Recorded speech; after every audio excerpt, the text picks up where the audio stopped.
আসসালামু আলাইকুম ওয়া রাহমাতুল্লাহ। আমি যে তোমার বান্দা প্রভু, তুমি যে আমার মালিক খোদা। আমি যে তোমার বান্দা প্রভু, তুমি যে আমার মালিক খোদা। তাই তো হৃদয় চাই পরিণয়, তাই তো হৃদয় চাই পরিণয়, তোমার সাথে মন বাঁধা।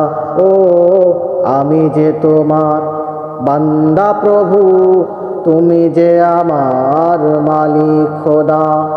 আমি যে তোমার বান্দা প্রভু, তুমি যে আমার মালিক খোদা। ডাকলে তোমায় তুমি সাড়া দাও, কাঁদলে তুমি দুঃখ ভোলাও। তুমি চাইলেও দাও, না চাইলেও দাও, চাইলেও দাও, না চাইলেও দাও, তুমি মেহেরবান খোদা। ও আমি যে তোমার বান্দা প্রভু, তুমি যে আমার মালিক খোদা। আমি যে তোমার বান্দা প্রভু, তুমি আমার মালিক খোদা।